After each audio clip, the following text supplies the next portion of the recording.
better at braiding her hair. Did you see the masterpiece I created? My little co-conspirator did a twirl in front of us, and Allie laughed. You're right, I couldn't do that. When Faith spun a little too fast and bumped into me, I steadied her with a hand on her shoulder. See, all those years of modeling were worth it, just to be able to do the fabulous Miss Pearson's hair.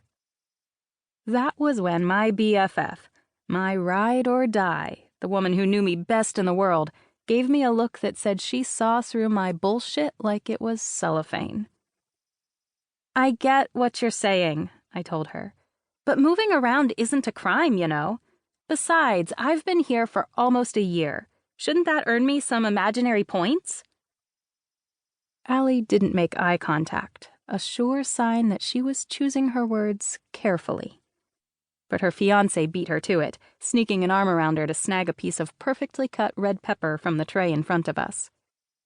Do those imaginary points help you move out? Luke, she chastised. It's fine, I told her, narrowing my eyes at Luke, even though he couldn't see my face. He pretends he hates having me here, but he doesn't. Don't I? His voice was dry. Last week you walked in when... Okay, I interrupted. I remember. No need to remind me. I saw everything I needed to see on that couch, and if I must remind you, I turned around immediately and went back to my room. Allie's face was bright red, and I patted her shoulder. I didn't see much, I swear. She held her hands up. I'll drop it, but I think you should find something to do with your time. As much as I love having you here, and Faith does too, you're such a huge help with her during the season. But, I drawled. But you've got your own life to live too, she said gently. Allie wasn't saying anything I didn't already know or wasn't already feeling. Normally, I looked without leaping, and given my last leap had landed me in a place surrounded by people I loved desperately, it had taken me longer than normal to feel the itch to move on. But at the back of my neck, up my spine and under my skin, that itch was starting to build. My fingers curled up in my palm, ready to grip the window frame and yank it off its hinges. I just didn't know what I was ready for next. A player called her name, and Allie gave me a tiny smile before she walked away to talk to him. For a year, I'd been an unofficial fixture with the Washington Wolves, the professional football team she inherited when her dad passed away. I knew most of the players and a lot of the wags, too. Their kids called me Auntie Paige, just like Faith did. And it was because I came to all these functions, the random get-togethers that Allie liked to host to keep a strong sense of community among her team. Most owners wouldn't throw a house party while the team was in the thick of preseason, but this was her way, and it was working. I tipped my drink back, then grimaced when it was empty. I started toward the bar with a heavy sigh. The bartender was filling a glass with ice water, and another with the same cocktail I'd just finished when I approached the bar set up along the edge of the deck.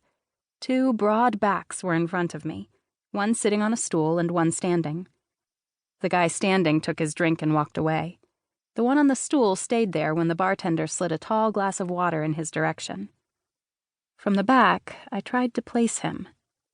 Dark, dark hair, wide shoulders, and a slim waist. A jawline that could cut glass from the looks of it. Young buck rookie from a few minutes ago sidled up next to me as I approached the bar, clearing his throat as he did. The guy on the stool turned slightly, and I only caught a glimpse of his profile as he glanced toward us. "What's up, Red?" YBR asked, puffing out that chest again. Oh, goody. I so loved the original ones. The ones who decided it didn't matter to ask my name, and instead commented on the color of my hair in lieu of a polite greeting. Normally, I'd relish the chance to slice him into ribbons, metaphorically speaking, of course. But today, I was tired. I set my empty glass onto the bar and sighed. "Another one?" the bartender asked. I held up my hand. "Just a second." With a slight turn, I braced my elbow onto the bar and faced YBR. "I'm Paige," I told him, in as sweet and docile a tone as I was capable of. He grinned. "I'm Colt." "Of course you are," I murmured.